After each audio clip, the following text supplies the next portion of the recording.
Blue Benadum here to talk to you about a method in training that I'm super fired up about, and you should be too.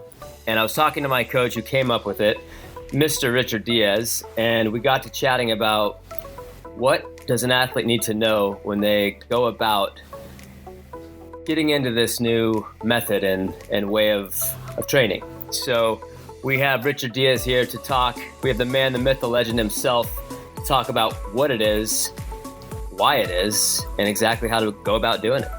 You know, that's interesting you say that because I have a little Scotch tumbler that's etched on the side of the glass. Somebody had sent that to me as a gift for Christmas. The man, the myth, the legend. Yes. When it's true, it's true. So interestingly enough, that the legend being like down towards the bottom of the glass, that's when you start to feel, that legendary epicness, right? Yeah. Based on the conversation that we've already kind of introduced here, flow training, I like the word novel. It's a novel approach to training. It's new, it's unique, and it's highly effective. And it took me a long time, and we've talked about this before, but it took me a really long time to arrive at this place with this training. And once you kind of wrap your head around what it is we're trying to get done, you're going to start to really appreciate where this is all leading. But I think it's important that you at least have us introduce to you the concepts and what you're trying to achieve, because we've got it ingrained. It's been ingrained in our souls to follow script. We feel like we need to have it written for us to follow. And I just don't believe that that's going to work. And I was thinking about all these cool analogies I might use to try to describe what it is I'm thinking. And if you knew me better, you'd know I'm a pretty big guy. And it's like if I ask Blue what size shoe he wears, and knowing that I wear a size 13, there's no way that I'm going to stick my foot in his shoe or vice versa and be effective. And all these templates that are written for people to follow, these scripts that people are supposed to follow, they may work for some people, but maybe not work for the masses. And flow training takes into account the way your body responds to work, giving your perception of effort some credibility in the process. Now, I have used science to set the stage for the way training might look from a standpoint of where you are in the energy system, but the idea of segregating work where Monday you're going to be aerobic, or Tuesday you're going to do a track work, on Wednesday you're going to do hill training or whatever, and you're hoping that by the end of the week, the month, the training season, that all these bits and pieces that you've organized is going to come out the other end and be what you hope to achieve. Where in flow training, every day you have an opportunity to express yourself in your work. And this was the conundrum for us. And this is why I felt it was important that we set this up as a precursor to the training that would follow. You're not looking to follow a script. If you start that way, you're already moving in the wrong direction. We want to be able to allow the body to have some say over what's going on. We don't want to dictate to you that 5 minutes into your run, you must go hard or you must slow down. What we want to do is introduce you to the concept of flow. Think about it. I stand on a beach and I watch the ocean roll in and roll out, and sometimes more vigorously than others. Sometimes it's relatively sedate and flat. And this is the way life is. This is the way our bodies function. We're circulatory animals. We don't have this linear path that we're hoping to follow. And so we don't want to direct you down this linear path. We want you to start giving trust to the way your body's responding to work. But at the same token, we want to guide you, to give you the elements of the training that are necessary for you to be successful. It's a beautiful thing, my friend. You said express yourself, and I can't help but think of Bruce Lee, and the ultimate expression of life is to truly express yourself. I think that if you're talking about training being a way to express yourself as opposed to have you dictate to me when I'm succeeding or failing, I'm all ears. Keep going. Right. In my book, I talk about the importance of making friends with the energy system. And I also fortify the work I've done with science. Blue knows this. I've had the opportunity to conduct clinical assessments of people's fitness, thousands of athletes over the past 25, 26 years. And what I come away with is how unique each individual is. It's not like this cookie cutter approach where everybody's going to go from slow to fast while they're being tested, and all of them are going to end up in the same place, and all of them are going to experience the same shifts in their energy systems as they're being tested. So as you run, there's going to be a timeline where you become comfortable with your pace. And there's going to be a timeline when you're going to start to become uncomfortable with your pace. And what we're hoping to achieve is adaptation. What we're looking to do is allow the body to progressively improve to meet the demands. And for me to conduct a training program where I suggest to you that on Tuesday this needs to happen. Well, what happened on Monday? Did Monday set you up for a bad Tuesday? And so what flow does is it gradually allows you to start to realize what your potential is on any given moment. So we're respecting the need to develop aerobic metabolism. This is important. This is where your endurance lives.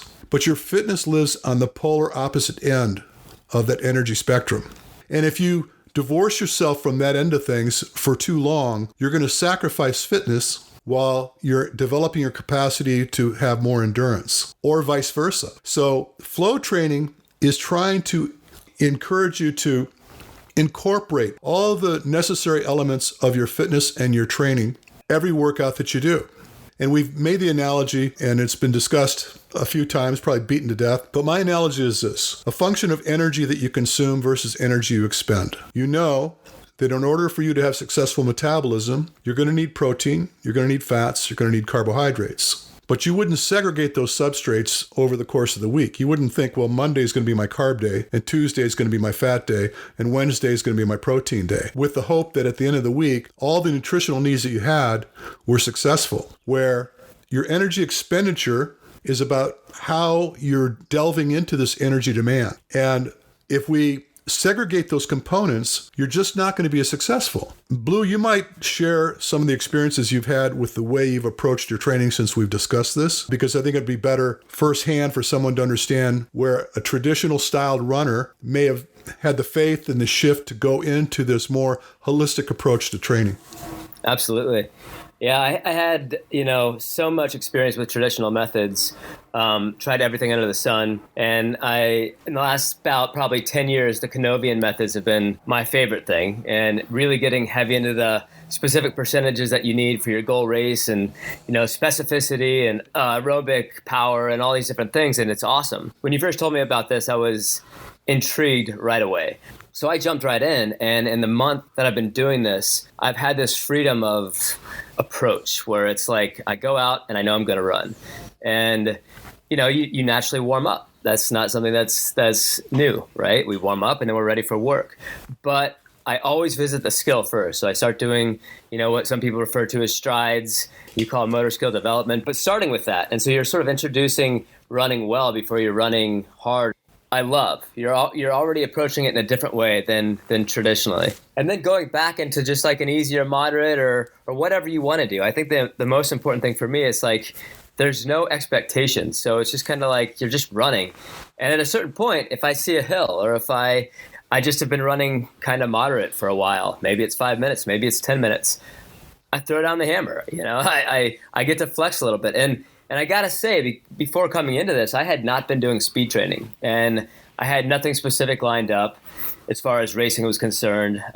Maybe a little bit burnt out just on the whole process over so many years of marathoning. I've done 66 marathons, and it's been a lot of years. So, I was just kind of burnt out, and this has given me a different approach. It is a different approach just to start with, but it's given me a different perspective every time I lace up. And it's funny because I'm getting people who are noticing this stuff are asking me like, that seems a little crazy to do speed work every day. And my first thought is like, it's actually the opposite. It's not crazy at all. It's actually like, it's way less stress on the body. I have so much more energy. And while we visit all of these different ingredients every single day, the percentage of them relative to each other is really the magic, because I would say like when you're talking about the science that you're bringing into it, that's where the science comes in. It's not like you're haphazardly just doing whatever.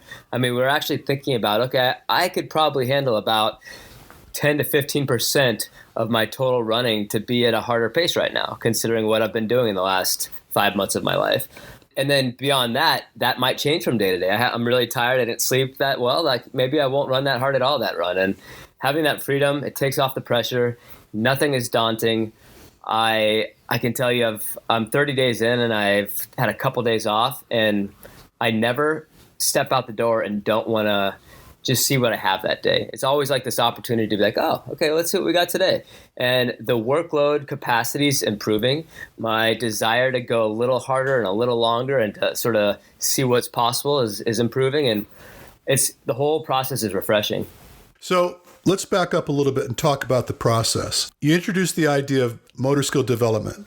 You introduced the idea of a warm-up. And we've discussed the energy system to some degree. I believe that running, like any athletic endeavor, or another analogy might be a musician. If I was a guitar player, before I start busting off into some riffs on the guitar, the first thing I want to do is make sure that my guitar is tuned. I want to make sure that it's prepared to produce the music I hope to create. So running is this way. You want to make sure that you're on point with the way you move. You want to make sure that you land effectively. You want to make sure that you develop a nice frequency of cadence. And then all in the course of doing this, you want to allow your body to prepare for the work. And then once you've kind of gone through that, you might find that I need 5 minutes to prepare. And I'm referring to motor skill development, working on the way you move. Maybe you're becoming more seasoned with the way you move, and you're more comfortable with the way you move. You may not need much time developing your motor skills initially, but you need a little bit more warm-up. So you're going to allow yourself the levity to tune your instrument, to get prepared for the work. And then you produce the work, and you start to make your way down the road or trail or whatever it might be. And generally, in the beginning, it's going to be at an easier pace, and you're going to be soliciting to your aerobic energy. You're going to be hoping to get after some fat stores. And then when your body starts to get into this rhythm and you're starting to feel better, you may decide, okay, now it's time. I want to produce a little bit more intensity. Nobody wins races aerobically. You to express yourself over a variety of intensities and make friends in all of those circumstances where you're comfortable when you're uncomfortable. And you know when you need to draw back. And you know when you need to express yourself or want to express yourself. And so I'm talking about expression, but what I'm really doing is talking about levels of intensity of effort and how much time that you could spend there. And so, for example, in most training paradigms where running is concerned, organizing work over time. So we know that initially we want to develop the aerobic pathways because endurance is first. If you're running a marathon, the first thing you need to concern yourself with is, can I cover the distance? Which means you have to have the aerobic potential to do that. And then the intensity is the next thing you want to concern yourself with. How much more pace can I handle before I need to shut this down? So fear is a problem. If you're not comfortable pushing or knowing what the outcome will be if you do push, you're fearful of it and you'll avoid it. So flow training is all about visiting all aspects of the energy spectrum. And so the way we try to orchestrate these workouts, rather than talk in terms of miles, we talk in terms of time commitment. I'm going to go out for an hour today. And in that hour, I'm going to cover all the bases. I'm going to try to make sure that in the course of my hour run, 60% of it's dedicated to aerobic conditioning. That doesn't mean that's got to happen first. That might mean that the first 10 minutes is aerobic, and then you're interspersing all these different elements of your training and then reining back when necessary. And collectively over the course of that hour, you spent 60% of the time aerobic. But you're going to try to spend an appreciable amount of time anaerobically, under a little bit of stress, and a little bit of time spent above that in a little bit more stress. And then just allow yourself to flow in and out of this energy system. And when you come home, the tail of the tape should indicate to you whatever the expression was. And if we written a script that says, today we want to be 60% aerobic, we want to be 20% anaerobic, and we want to have a 5% skill work, and we want to have 5% where we're going into some pretty intense efforts. It doesn't have to happen sequentially. It has to happen with permission from your body. When you're ready, you take it. Maybe it's not working. If it's not working, don't do it. But you'll start to notice that you'll start to develop a kinship with the way your body's responding to the training. And through that, collectively, every workout is going to start to lend pieces of the puzzle. You're going to start to learn that you have more application than you ever thought you could have. You'll start to notice, as Blue had suggested, recovery is better. Your capacity to produce more intensity is better. Just the ability to do more work without feeling like it's stressful, like it's something that you don't want to have to do today. I guess in short terms, Blue, this is pretty much what we're trying to dictate here, is that we're incorporating science, but we're also incorporating perception. We want you and your body and your mind to be involved in the process rather than feeling like you need to follow this hard-earned script. Oh my God, today he said I got to do 10 miles. And he wants me to go hard for 10 miles. Well, maybe that's not in your repertoire. Maybe that's not the day for you. And rather than just totally blowing it off because it's not something that's in keeping with your ability, you're more in concert with your body's ability to produce work. Amen. I keep going back to something that you said earlier, and it's truly the essence of what this is.